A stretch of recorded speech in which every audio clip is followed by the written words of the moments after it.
माननीय पोलीस आयुक्त यांच्या आदेशाने तसेच मान्य सहपोलीस आयुक्त यांच्या मार्गदर्शनाखाली आणि आमच्या झोन 3 मॅडम स्वामी मॅडम DCP यांच्या मार्गदर्शनाखाली आम्ही कोम्बिंग ऑपरेशन घेतलं। तर कोतवाली विभागाच्या ज्या आमच्या सहाय्यक पोलीस आयुक्त मॅडम आहेत मोरे मॅडम यांनी हे कोम्बिंग ऑपरेशन लीड केलं।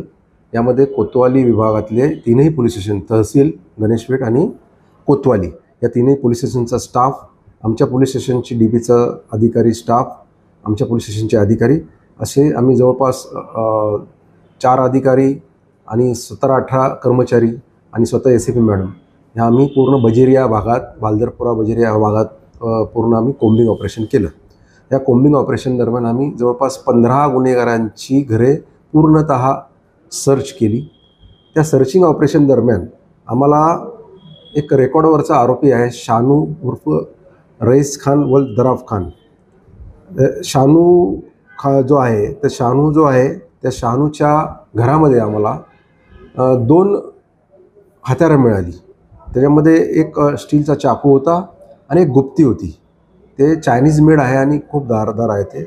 तिथे आम्हाला ती हत्यारं मिळाली। त्याप्रमाणे आम्ही त्या आरोपीविरुद्ध आर्म ॲक्टप्रमाणे आम्ही गुन्हा दाखल केलेला आहे।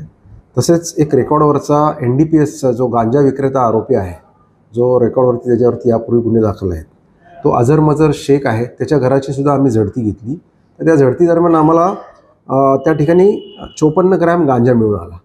तर ती एक आम्ही NDPSची कारवाई केलेली आहे आणि ही कारवाई ही त्या आरोपीच्या आईच्या विरुद्ध झालेली आहे। कारण आरोपी इथे नसतो, तो बाहेर असतो असं त्यांचं म्हणणं आहे, परंतु घरामध्ये हे गांजा मिळालेला आहे आणि त्या ठिकाणी चोरून लपून गांजा विकला जातो याच्या बऱ्याचशा तक्रारी आमच्याकडे प्राप्त होत्या। तर ह्या 2 कारवाया आम्ही कोम्बिंग ऑपरेशन दरम्यान केलेल्या आहे। पहिले जे कोम्बिंग ऑपरेशनमध्ये आमचा 3ही पोलीस स्टेशनचा DB स्टाफ जो आहे तो इन्व्हॉल्व होता। त्याचं लीडिंग जे केलं आमच्या ACP मॅडमनी केलं। आम्ही स्वतः काल कोम्बिंग ऑपरेशन मी सुद्धा होतो। आमच्या DBचे PSI डोईफोडे आणि रात्रपाळीचे ड्युटी ऑफिसर API गाडगे, तसेच आमचे इतर DBचा स्टाफ, कोतवालीचा DBचा स्टाफ आणि तहसीलचा DBचा स्टाफ असे 3ही पोलीस स्टेशनच्या एकत्रित प्रयत्नांमुळे हे आमचं चांगलं कोम्बिंग ऑपरेशन सक्सेस